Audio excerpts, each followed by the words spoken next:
د میوو غال.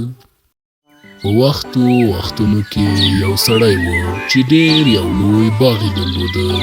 هغه ډېرې میوې لرونکې ونې کرلې وې او له خپلو ونو څخه یې پالنه کوله. یو ورځ هغه وغوښتل چې میوې راټولې کړي او خرڅ یې کړي چې خپلې کورنۍ ته پیسې پیدا کړي. هغه د میوو راټولولو په وخت کې یو سړی ولید چې پرته له اجازې له ونې څخه میوې راټولوي. هغه په غوسه شو او ویې ویل: هی ته زما په ونه کې څه کوې؟ ته په غلا کولو نه شرمېږې؟ دا کار مه کوه. هغه سړي ځواب ورنه کړ او د میوو راټولولو ته یې دوام ورکړ. باغبان نور هم په غوسه شو او ویې ویل: یو کال مې د ونو پالنه کړې ده، ته زما له اجازې پرته د میوې د اخیستلو حق نه لرې، نو دا کار مه کوه.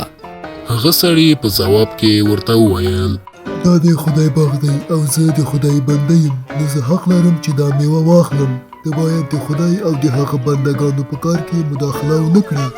باغبان په دې خبرې ډېر حیران شو. بیا یو پلان یې جوړ کړ. هغه په آرامۍ سره سړي ته وویل چې نوره میوه راوانخلي. هغه سړي هم نوره میوه راوانخیستله. بیا باغبان هغه یو کوټې ته یووړ او له لرګي سره یې د هغه وهلو ته پیل وکړ. ته ولې مه وهې؟ ته د دې کار حق نه لرې. باغبان هیڅ پام ونه کړ او وهلو ته یې دوام ورکړ. آیا ته له خدای نه ویریږې؟ ته ولې ما وهې؟ باغبان ځواب ورکړ: زه ولې ویره ولرم؟ دا لرګی زما په لاس کې دی او زه د خدای بنده یم. ته باید د خدای او د هغه د بندګانو په کار کې مداخله ونه کړې. هغه سړی ډېر حیران شو او بیا یې وویل: صبر وکړه، ما مه وهه. زه د میوو په اخیستلو بښنه غواړم. دا ستاسو باغ دی او زه باید د میوو اخیستلو د مخه تاسو څخه اجازه واخلم. نو مهرباني وکړئ ما وبښئ او ما آزاد کړئ. ته باید د خدای له نوم څخه د خپل ناوړه عمل د توجیه کولو لپاره ونه کاروې، ځکه چې دا ښه کار نه دی او هر چیرته تا رسوا او ذلیل کوي. وروسته باغبان هغه یې آزاد کړ.